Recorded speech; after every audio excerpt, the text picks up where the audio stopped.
बाटो त डेन्जर छ त अय्या उई उई यसरी पुलै बनाएर झुलुङ्गे पुल बनाएर त्यो पारी झर्नाको पानी चाहिँ हाइड्रोमा आएर त्यही बत्तीबाट हामीले चार्ज गरेर यो भ्लग खिचिरहेको हो। भैँसीको कथा सुनेछ तपाईँहरूले? एउटा भैँसीको कथा सुनेछ?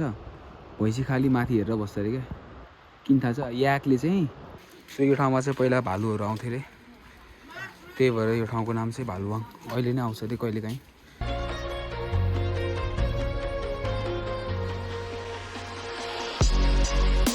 पालो यस यस बामे सर्यो। यो चाहिँ मुहान रहेछ ल। आइयो फाइनली गाइज। आज म तपाईँलाई लान्छु एउटा झरना, जुन झरनाको नाम चाहिँ क्याप्टेन झरना रहेको छ। हामीलाई चाहिँ जगत गाउँको एउटा क्याप्टेन दाइले चाहिँ त्यो झरना घुमाउनु भयो। त्यो झरना प्रमोट गर्ने चाहिँ हाम्रो जगतमा रहेको क्याप्टेन दाइ नै हुनुहुन्थ्यो। झरना चाहिँ जगतबाट माथि भालुवाङमा छ। सो यो चाहिँ जगतको सानो गाउँ है त, पुरानो पुरानो बस्तीहरू छ। हामी चाहिँ यहाँबाट अब माथि जाँदैछौँ भालुवाङ भन्ने ठाउँ। हामी जानु कहाँ रे? दुधपोखरी। दुधपोखरी जगत हिँडेर जाने बाटो यही हो, दुधपोखरी। ओके अहिले चाहिँ हामी भालुवाङ भन्ने ठाउँ जाँदैछौँ माथि। खेलाडी हो क्या भविष्यको। बाटो त डेन्जर छ त अय्या उई उई म्यान, डिफिकल्ट, च्यालेन्जिङ। यहाँ आउँदै हुन्छ घले दाइहरू क्याप्टेन दाइ। दामी छ त्यो चाहिँ दुधपोखरीबाट आउँछ झर्ना है त, मुहानबाट। सो यो डाँडामा चाहिँ काफल र ऐसली खान मान्छे धेरै आउँछ अरे। यो चाहिँ लालीगुराँसको बोट।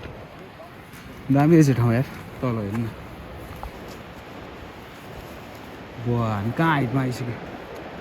झर्नाबाट चाहिँ तल हाइड्रो निकालेको छ, यता हेर्नु सक्नुहुन्छ तल्लो।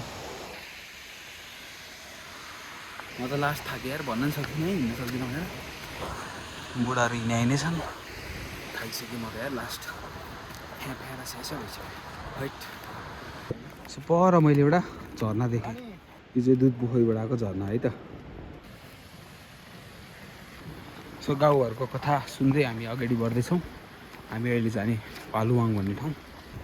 यत्रो पाइप चाहिँ हाइड्रोमा गएको पाइप अघि मैले देखाएको थिएँ, यही पाइप रहेछ। बल्ल हामी झर्नाको नजिक आउँदैछौँ। अब झुलुङ्गे पुल तरेर हामी पारी गाउँ जान्छौँ। त्यही गाउँको नाम हो भालुवाङ। सो हाइड्रोमा लाने चाहिँ यसो रहेछ। पानी त्यो धाराको होला, यसरी पुलै बनाएर झुलुङ्गे पुल बनाएर त्यो पारी झर्नाको पानी चाहिँ हाइड्रोमा आएर त्यही बत्तीबाट हामीले चार्ज गरेर यो भ्लग खिचिरहेको हो। सो अघि म तल थिएँ, अहिले माथिको झुलुङ्गे पुल तरेर अब हामी पारी गाउँ जाँदैछौँ। हेर्न सक्नुहुन्छ तलको पाइप ल्याउन पनि झुलुङ्गे पुल बनाएको छ। डेभलप हुँदैछ नेपाल। तल हेर्नु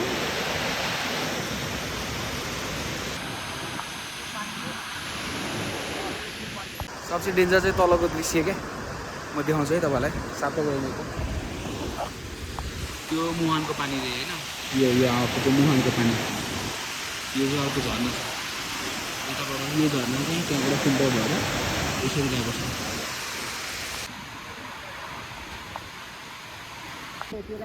यहाँ चाहिँ तरुल खन्दैछ, पारीबाट मान्छेहरू भारी बोकेर आइरहेछ। यहाँ चाहिँ एउटा सानो गाउँ छ ल भालुवाङ। यस्तो दामी झर्ना यार, मिठो मिठो। नाइस। हेर कुदे त्यत्रो चढेर आएर नि यस्तो रनिङ छ यार। यिनीहरू त म्याराथनमा पठाउनुपर्छ क्या। गोठ रहेछ यहाँ। भैँसीको कथा सुनेछ तपाईँहरूले? एउटा भैँसीको कथा सुनेछ? भैँसी खाली माथि हेरेर बस्छ अरे क्या। किन थाहा छ? याकले चाहिँ जमानामा भैँसी र याक साथी थिए अरे। याकले चाहिँ के गरे, तेरो कपडा दिए म माथि खानेकुरा खोज्न जान्छु भनेर गयो अरे। अनि डबल भुत्ला हुन्छ नि त याकको, यिनीहरूको चाहिँ भुत्लै हुन्न खासै होइन, त्यस्तो रहेछ क्या केस। तर यहाँ जाडाको भैँसीको चाहिँ भुत्ला हुँदो रहेछ है। सो यो ठाउँमा चाहिँ पहिला भालुहरू आउँथे अरे, त्यही भएर यो ठाउँको नाम चाहिँ भालुवाङ। अहिले नै आउँछ अरे कहिलेकाहीँ। साइको भालुहरू आउँछ अरे। ल यो भाइ कसरी यहाँ माथि आइसक्यो? अहिको हो कुद्दै आयो हो अघि। ए कच्चाँडे आयो त है। खै एकचोटि हानौँ न। उल्टो गयो त फेरि फेरि।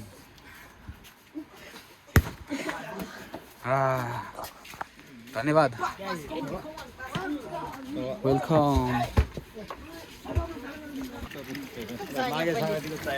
है माघे सङ्क्रान्ति आउँला यहाँ हामीलाई थाहा पाइसक्यौँ। कसैलाई नभन्नु है। यहाँ पोखरी रहेछ नि त दामी स्विमिङ खेल्न है। टोक्ला नि जाउँ घुम्न जाउँ न त त्यहाँसम्म। हस् अब हामी चाहिँ त्यसको मुहानमा जान्छौँ। यहाँ चाहिँ धेरै हाँस पालन देख्यौँ मैले। कुखुरा त खासै देख्दैन, हाँस पालन धेरै छ, पानी छ नि त।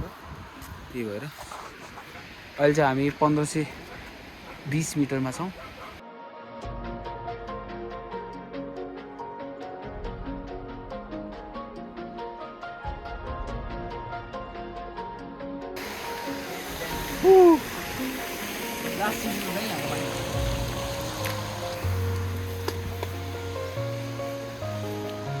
गरी भयो त त्यहाँबाट सर आउनु मिल्थ्यो है।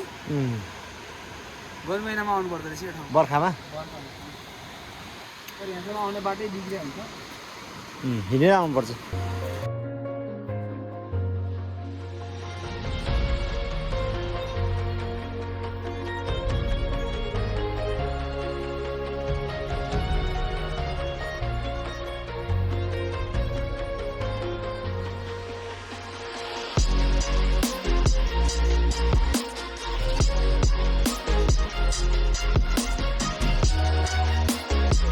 Take a follow. Yes, yes.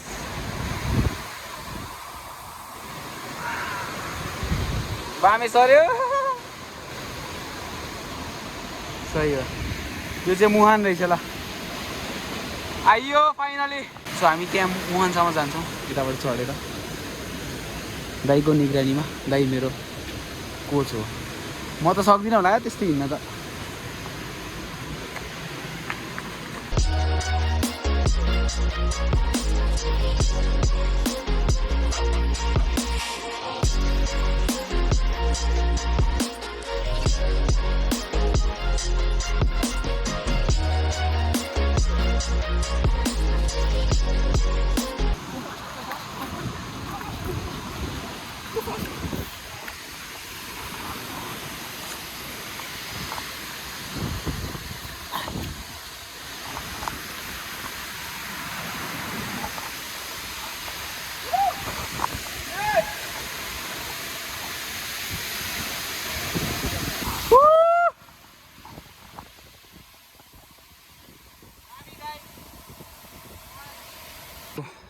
त्यो झरनाबाट हामी निस्क्यौँ।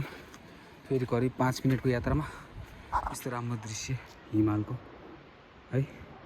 घाम डुब्दैछ। सानो गाउँ पछाडि गोठहरू, भेडा फार्म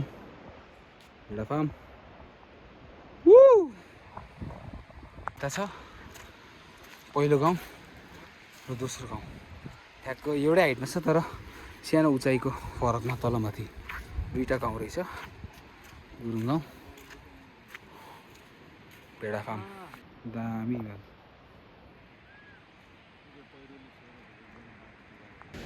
सो यो ब्रिज चाहिँ 2013-14 मा बनेको रहेछ। कादोरी भन्ने एउटा संस्थाले बनाएको रहेछ यो ब्रिज। सो अब छोटो दृश्य सँगसँगै हामी तपाईँको भालुबान भन्ने ठाउँबाट चाहिँ हामी छोडेर हामी जगततर्फ लाग्दैछौँ है त फेरि गन्तव्य। आज चाहिँ हामी तल न्यू मङ्गोलियन गेस्ट हाउसमा बास बस्छौँ, दाइको गेस्ट हाउसमा। त्यही नै हो। चाहिँ यसरी तानेर काठहरू यसरी तानेर तल लाँदैछ। सो हामी चाहिँ अहिले जगत भन्ने गाउँमा। यहाँको चाहिँ बाटो अब 4 मिटर बनाउने रे। सबैतिर यही न्युज चाहिँ हल्ला छ यो गाउँभरि होइन त दाइ। अब मान्छेहरूलाई यसको यो विषयमा भुलछाल गर्नुमा यो बाटो चाहिँ अब ठुलो बनाउने रे। तर गुनासो मान्छेहरूको घर जान्छ, कसैको के जान्छ, पसल जान्छ, कसैको पेटी जान्छ होइन। त्यो चाहिँ अब सरकारले हेर्छ हेर्दैन भन्ने कुरा चाहिँ यहाँ अहिले चलेको चर्चा रहेछ आजको दिनको चर्चा यो ठाउँको कस्तो पाराले धेरै डिस्टर्ब हुन्छ हाम्रो कुकुरले अब हामी जान्छौँ होटलमा सुत्न है त